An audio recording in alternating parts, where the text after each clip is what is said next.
বর্তমানে জকিগঞ্জ কানাইঘাটের সবচেয়ে আলোচিত ব্যক্তি মুফতি আবুল হাসান। 1966 সালের 15ই অক্টোবর সিলেটের জকিগঞ্জ উপজেলার 2 নং বীরশ্রী ইউনিয়নের মাজর গ্রামে জন্মগ্রহণ করেন। তার পিতা মরহুম কাজী আব্দুল লতিফ একজন সমাজসেবী ও পরেজগার ব্যক্তি।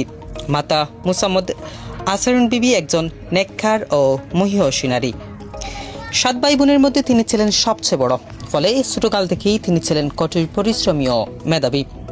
তিনি জামিয়া দারুস সুন্নাহ বড়পথর মাদ্রাসা থেকে হিফজুল কুরআন সম্পূর্ণ করেন এবং 1992 সালে দাওরায় হাদিস সম্পূর্ণ করেন।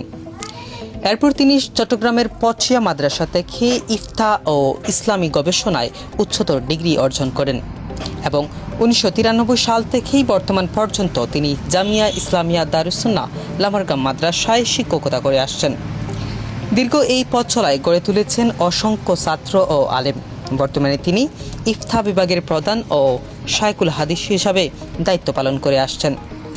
এছাড়া 2000 সাল থেকে তিনি জকিগঞ্জ কেন্দ্রীয় জামি মসজিদের ইমাম ও খতিব হিসাবে দায়িত্ব পালন করে আসছেন এবং 2013 সাল থেকেই তিনি বিয়ানীবাজার মোকাম মসজিদের খতিব হিসাবে দায়িত্ব পালন করে আসছেন। আজ শুধু মেম্বরের কণ্ঠ নয়, তিনি এখন জনগণের কণ্ঠ। জকিগঞ্জ কানাইঘাটের মানুষের অকুণ্ঠ ভালোবাসা, আস্থা ও সমর্থনে তাবে তাবে পৌঁছে দিয়েছে এক জাতীয় নেতৃত্বের পর্যায়ে। মানুষের হৃদয় থেকে উঠে আসা এই গ্রহণযোগ্যতা তাকে বসিয়ে দিয়েছে সংসদের সম্মানিত আসনে, যেখানে তিনি এখন প্রতিনিধিত্ব করছেন পুরো এক জনপদের আশা আকাঙ্ক্ষার।